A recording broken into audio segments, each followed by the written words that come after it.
This is the Mistress Carrie Situation Report for December 4th, 2023. Your daily entertainment headlines, industry info, and everything rock. Saturday night was supposed to be the end of the road for rock icons Kiss. The final night of their final tour, the end of the road world tour, with two back-to-back shows at Madison Square Garden in New York on Friday night and Saturday night. The show is available live on pay-per-view, and after the show's encore, the Kiss avatars arrived. Demon, the Star Child, Catman, and Spaceman will now continue the legacy of Kiss as avatars designed by Industrial Light and Magic, the studio behind the special effects for Star Wars and George Lucas. The visual effects supervisor at ILM said this is a sneak peek as the band crosses over from the physical world to the digital. We want to give fans a sense of the many forms this band could take in the future. The financiers and producers are founders of the Swedish company Pop House Entertainment, which is behind the widely successful ABBA Voyage show in London, another Avatar collaboration with ILM that's been watched by nearly 1.9 million visitors since it debuted in 2022. The show reportedly grosses $2 million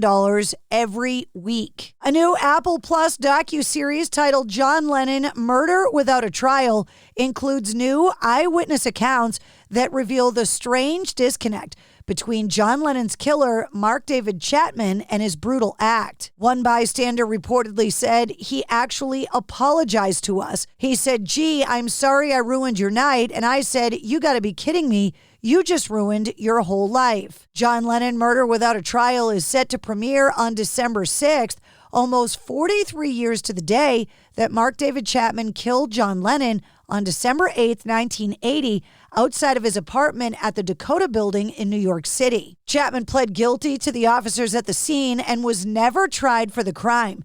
He remains in jail after being denied parole for the 12th time in 2022. Chapman has said he was seeking fame. Geddy Lee, the vocalist and bassist for Rush, is set to host a brand new documentary series which sets out to answer the very important question, are bass players human too? The new 4-part series is going to have Geddy Lee interviewing fellow bassists Chris Novoselic of Nirvana, Melissa Oftemauer from Hole in the Smashing Pumpkins, Robert Trujillo from Metallica, and the first episode has Geddy sitting down with Les Claypool from Primus, and it's set to arrive on Paramount Plus tomorrow.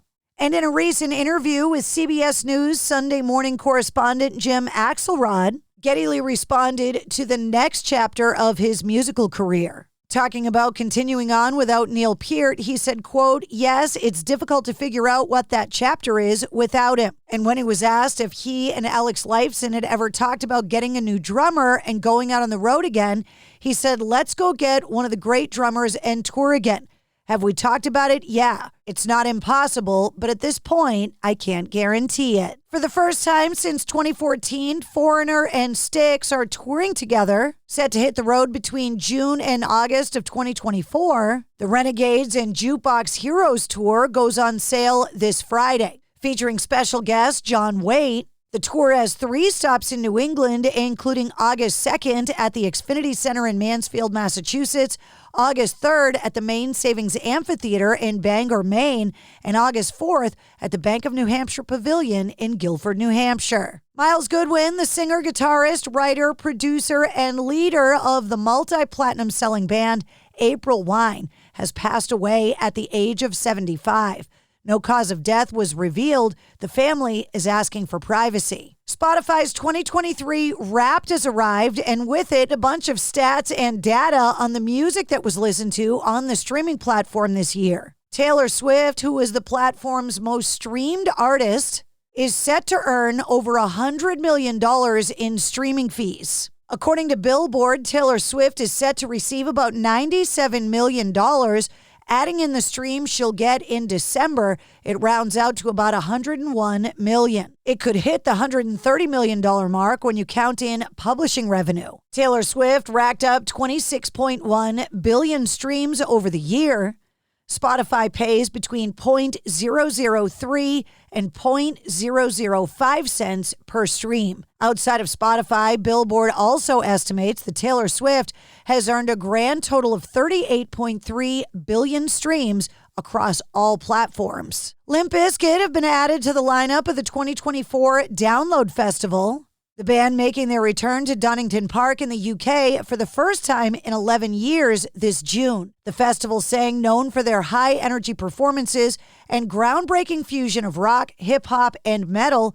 Limp Bizkit are set to bring their infectious sound and electrifying stage presence to the hallowed grounds of the Download Festival. Limp Bizkit joined the three-day bill, headlined by Queens of the Stone Age, Avenged Sevenfold, and Fall Out Boy, with more than 80 other names that have also been announced for the weekend, including Royal Blood, The Offspring, Machine Head, Corey Taylor, Sum 41, Baby Metal, Bruce Dickinson, and more. Download is the biggest rock and metal festival in the UK, attracting around 100,000 people every June. And the new trio 7070, featuring Rage Against the Machine bassist Tim Comerford, is getting ready to release a new single coming up this Friday, December 8th. Tim Comerford is handling bass playing duties and lead vocals with the new project.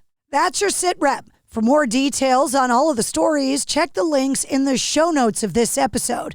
And don't forget to like, follow, and subscribe to the Mistress Carrie Podcast. New full-length episodes come out every Wednesday. Episode 182, featuring Lawrence Gowan from Styx, is available now. It's time to get your checking account to zero with free checking from PenFed. That's zero ATM fees, zero balance requirements, and zero time spent waiting for your paycheck to direct deposit because you can receive it up to 2 days early. Open your account with just $25 and see how big zero can be. Apply online today at PenFed.org/free checking. Early direct deposit eligibility may vary between pay periods and timing of payers' funding. To receive any advertised product, you must become a member of PenFed, insured by NCUA.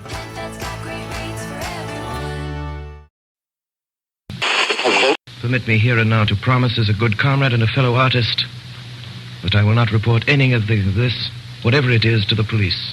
What would you say you do here? Abandoned Albums is a podcast that employs a deep bench of musical archivists. These determined individuals dig through the record crates of the world to find the lost music of artists.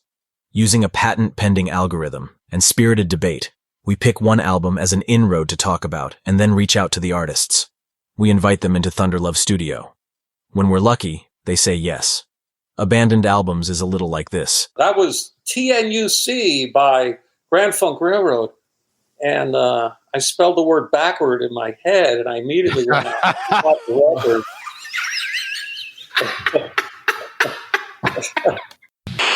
They're like, do you know who we are? And we were like, I mean, kind of. Well, you're in blue. Of course we know you. Yeah, you're blue. Yeah, you're blue, you're man. Abandoned Albums isn't about the show, and it's not about the host or hosts. It's about the artist's work and making sure it remains, or in some cases, lands on, the cultural radar. It's why Abandoned Albums is the only music podcast that matters. Wow, that was really, really enjoyable. Thanks, fellas. Thank you, guys. I really appreciate it. Thank you both. Yeah. All right, cool. Abandoned Albums is a proud member of the Pantheon Podcast Network.